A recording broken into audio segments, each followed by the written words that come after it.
you to explain to us where you're working and why it is that some of the collaboration you're doing is quite unique, either from a geographic standpoint or some of the subject matter that you are collaborating around as a 21st century skill.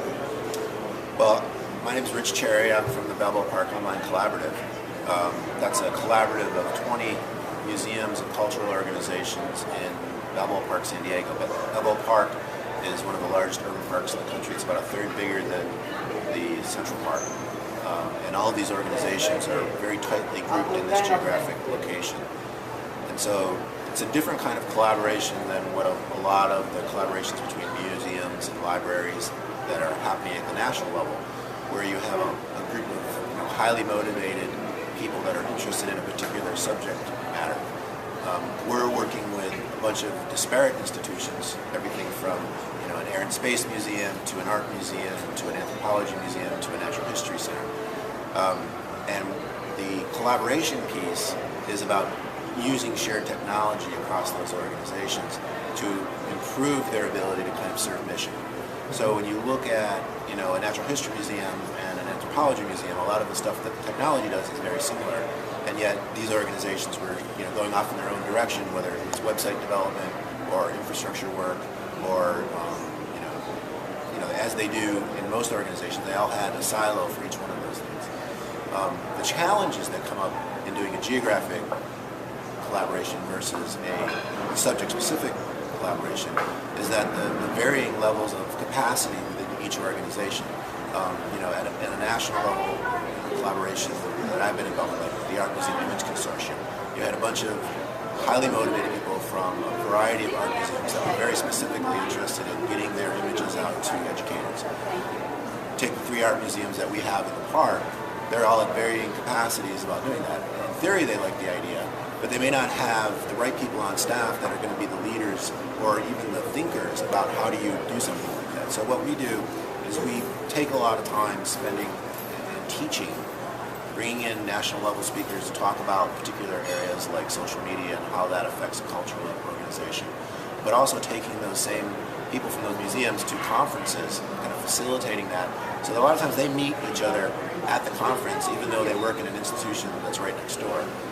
We find that really exciting, and they come back with ideas that then help us move the program forward of getting the institutions to collaborate on the technology. As far as the 21st century learning stuff, one of the programs that we have, because in the park, in addition to the museums, there's also the Balboa Naval Hospital. And of course, we have a lot of our veterans that are coming back wounded. It's a center for working on kind of different kinds of injuries, major injuries to soldiers. And so what we've done is we've partnered with the Wounded Warrior Foundation to actually get some of those people who are in 6 months to a year's worth of therapy. A lot of times they're on physical therapy for a couple hours a day. For the rest of the day, they don't really have a thing to do, a job that they have to report to. They're in a barracks that's kind of a barracks for wounded veterans. And so we bring highly motivated individuals from that organization over and do intensive training on technology as that's kind of done within the cultural organizations. And then we put them on projects, so they actually get real-time experience working on projects for the museums. We've had one recently. We redeployed all of the video kiosks in the sports museum, all these button-driven video kiosks that were developed about 10 years ago, and all the infrastructure had been slowly failing. So we put it all on solid-state devices, so the intern gets to learn about, how do you move from these old types of devices, DVDs, just ripping them off, putting it on, a solid-state chip-based device, editing the video in a lot of cases because the logos that were used back then are not even the logos that the institution uses anymore, so they're actually doing video editing. Provide that training and put them to work.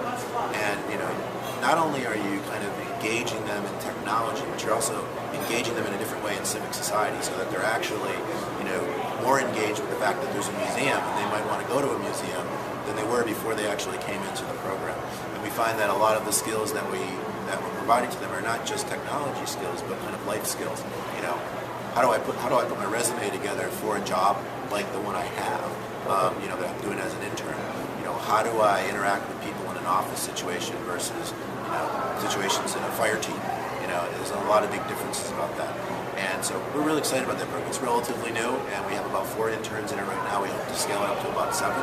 And the funding that we got from Mary Gary West Foundation, which helped fund that, focuses on getting a project manager that actually has a lot of social management skills, so actually figuring out how to get these guys and gals over, because they have a lot of issues that they're worried about, as a wounded veteran, and then applying that skill set to the technologies. Tell us, if you would, your website so folks can look at some of the specific things that you're doing. We're at bpoc.org.